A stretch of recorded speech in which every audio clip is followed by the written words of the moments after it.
everyone, welcome back to another episode of Brown People Problems.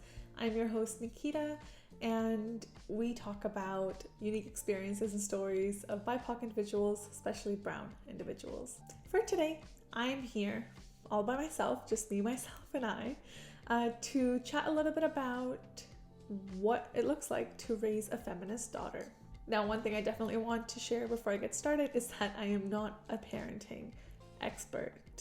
And all of these suggestions that I'm going to be sharing, please see if they fit into your own life and into your own belief system. And just know that these are just that, suggestions. And these are not suggestions that I have come up with myself, but rather what I'm going to be sharing with you today is a book. This book is called Dear Ijeawele, or A Feminist Manifesto and 15 Suggestions. This is by Chimamanda Adichie. She is a Black woman who moves between Nigeria and the US. She's an author, she's a feminist, she's an activist. Check her out, she has some really great stuff. And she has written a lot of books. This book in particular is quite tiny. It's only a handful of pages. And the idea for this book came to her when one of her close friends, had a baby daughter. And the friend reached out to her in a letter asking her for some suggestions on how the friend could raise a feminist daughter.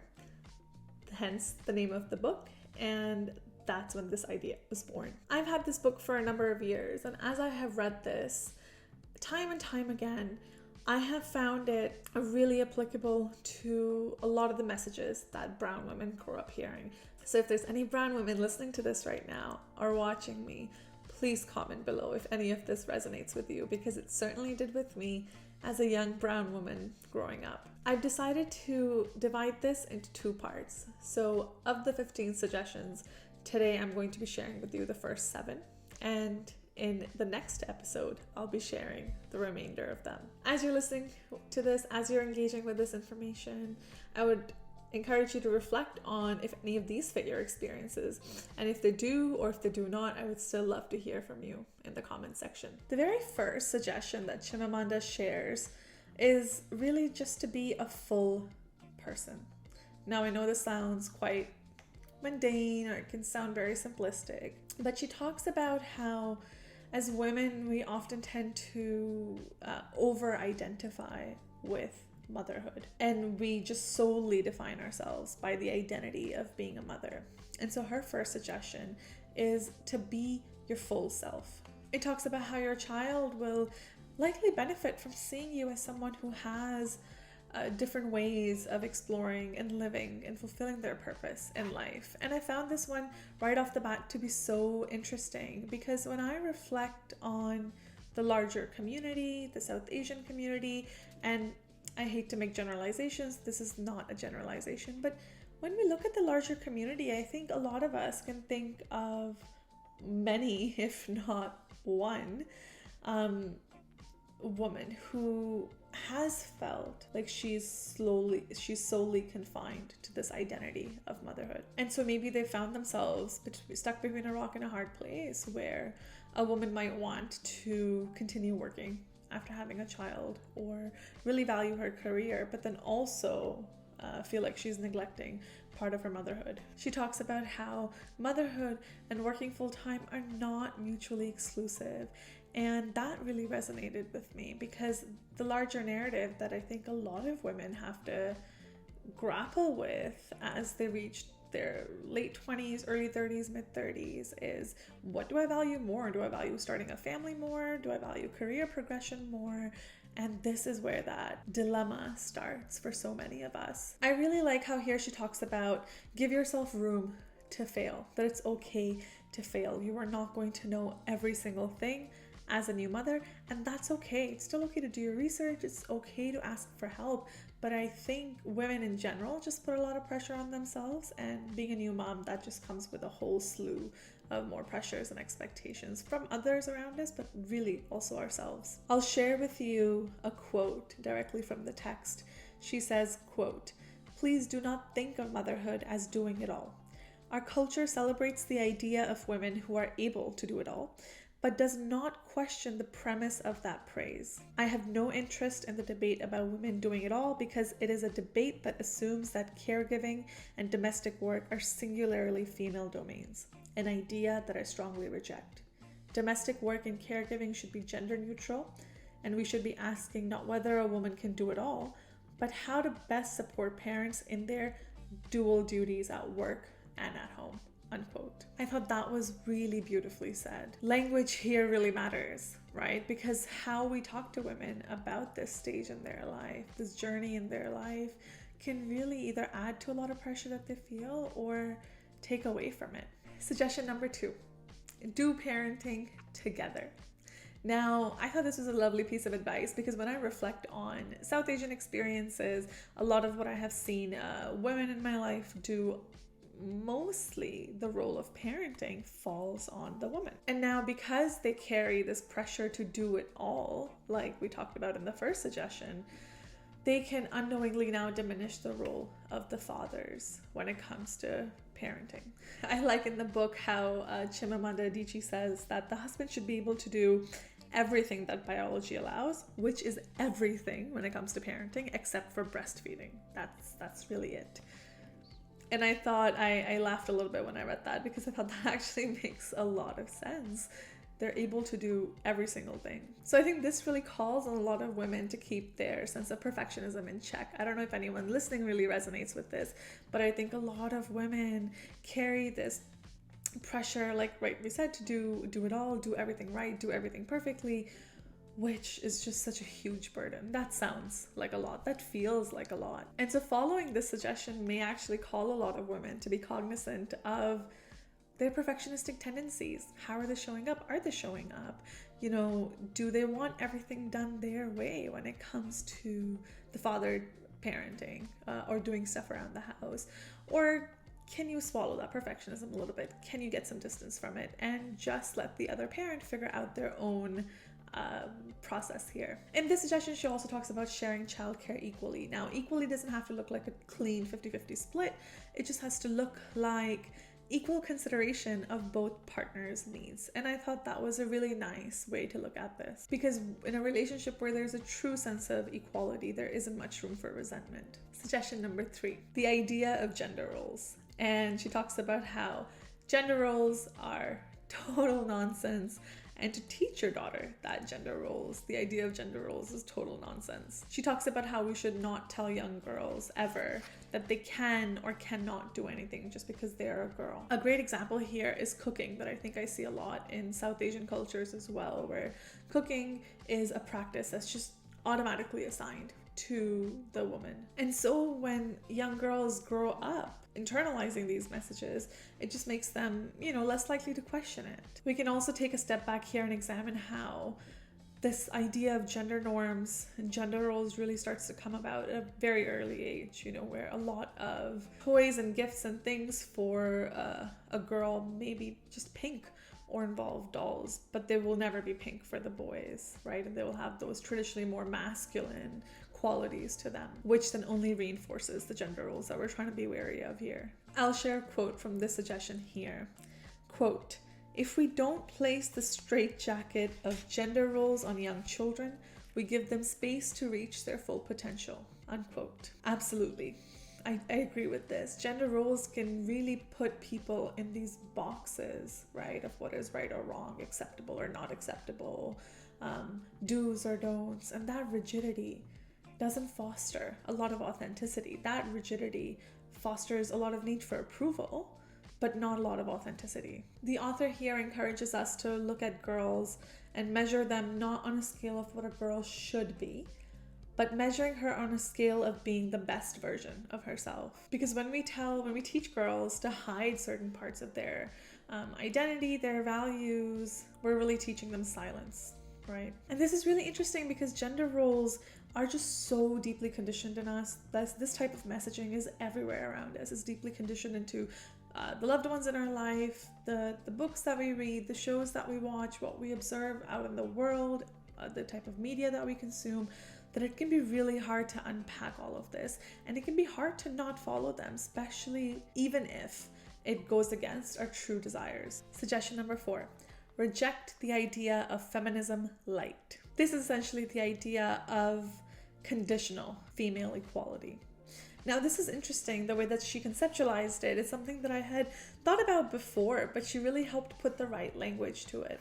So from the author's perspective, the main narrative around feminism light is that the man is driving, but you are still in the front seat, or you are allowing the man to act a certain way, or a man is allowing a woman to do something, to exercise her power in a certain way. But when someone allows you to exercise your power in a certain way, then you're not the one who has power. They're still the one that has the power over you. She gives a really great example of this as well, when sometimes, she's noticed men in her life say, well, of course, women don't need to cook all the time. Like, I cooked when my wife was away. Or, this idea that I've noticed a lot in brown communities that, oh, well, the father is really in charge of the house on the surface. It's really the woman behind the scenes who's calling the shots. And I think the language there is problematic, because why does it have to be behind the scenes?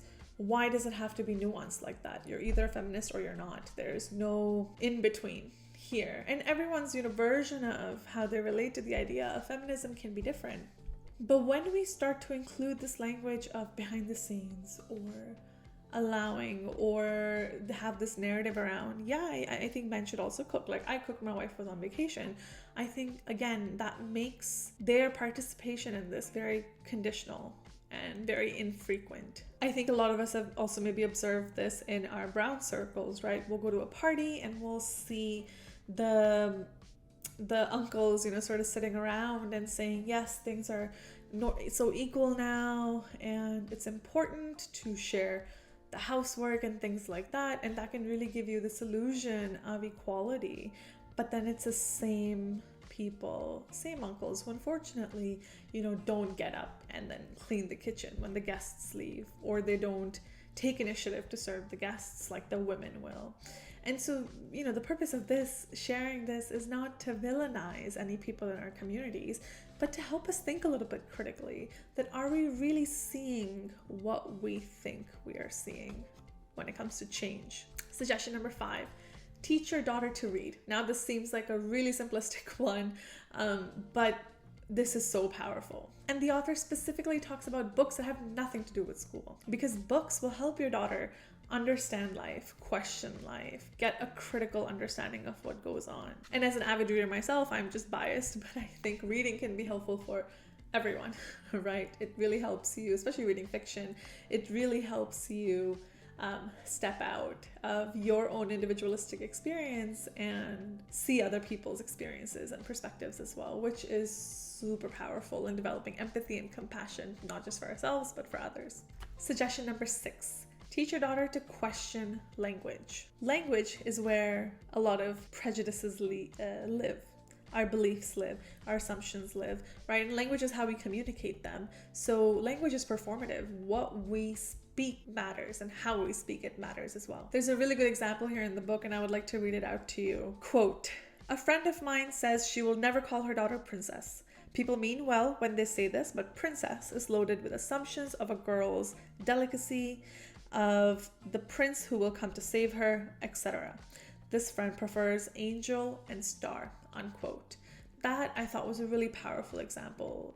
When we call little girls princesses, the messages that we're kind of sending there is that, well, you're delicate, you're fragile, you need to be taken care of, you need to be rescued.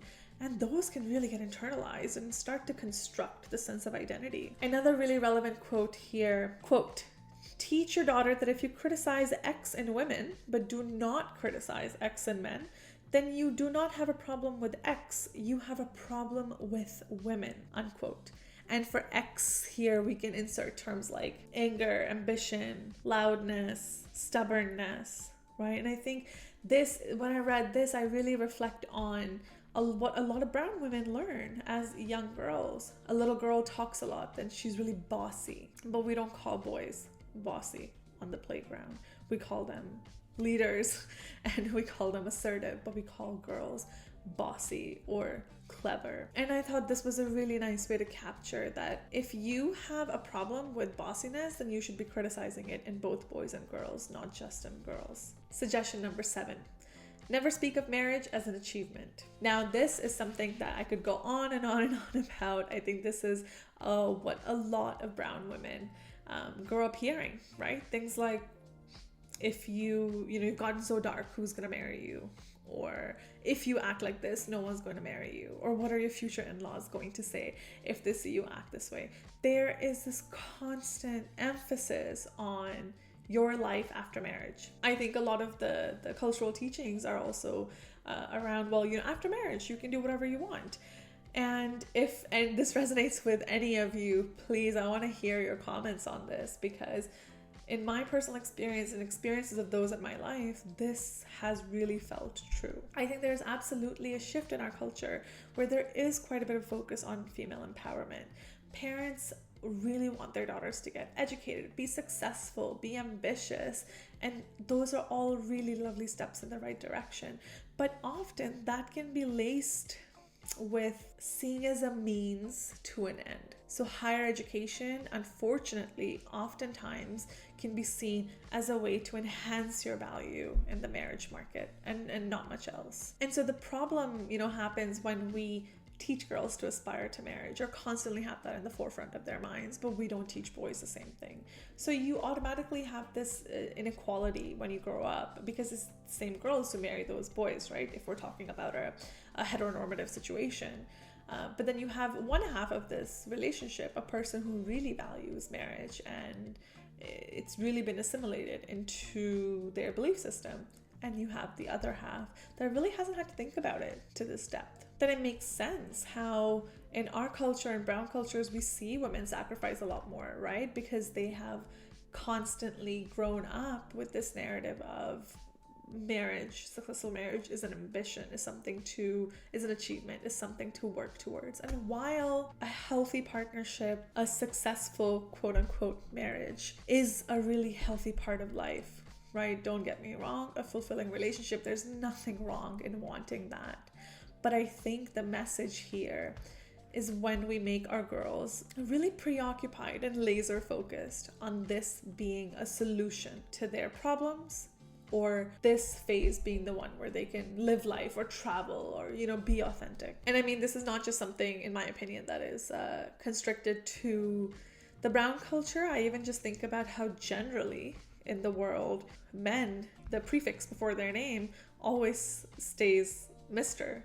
Never changes after marriage, never changes before marriage. But women go from Miss to Mrs. and if divorced to Ms. So their status of their identity is really tied, unfortunately, in our society around their marital status. It's always changing.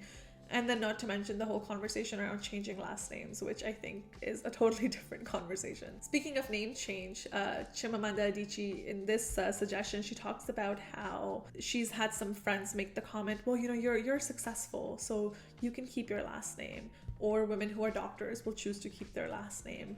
But the argument that she raises is, why does a woman have to be successful at work in order to justify keeping her name? Yes, her last name, because of the society that we live in, her last name comes from her father's last name. But regardless, that is a name that she was born with. That is a name she has grown up with. So why should she have to change her identity for someone else? And for those of you listening who may have your partner's last name, so really want their last name, that is also completely okay, right?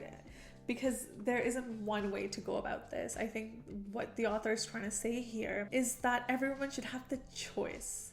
And often that's really hard to tease apart because there's a huge social pressure to conform to some of these standards. And this can be really nuanced for everyone to tease apart. But essentially, you should have the choice. And your choice should be normalized. Because we already know that marriage really changes a woman's social status, right? From the Miss to Mrs. to Ms.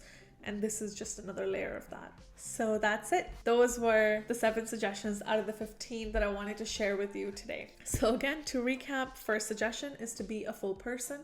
Second suggestion is to do parenting together. Third suggestion is to teach your daughter that the idea of gender roles is total nonsense. Fourth suggestion is to be weary of what is called feminism light. Fifth suggestion is to foster a love for reading. Sixth suggestion is to be mindful of language because language is performative. And seventh suggestion is to never speak of marriage as an achievement. I'll definitely be back with part 2 for the rest of these suggestions. Now, my thoughts on this book.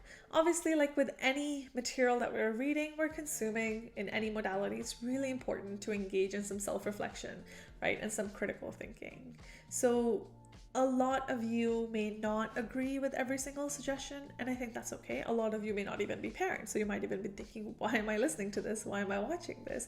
But I think as we continue to grow and evolve and do our own work as adults, it can be helpful to maybe examine what are some of these beliefs that I carry that no longer serve me, or that I feel are too restrictive, or that I feel are rigid, or they feel unfair. And then in our own work, we can start to unpack and see if we want to leave behind which no longer serves us. So again, I would encourage you to use your own critical thinking here, your own judgment as you engage with this material. I understand that this topic is quite controversial. This whole idea of feminism, especially in brown communities, quite controversial.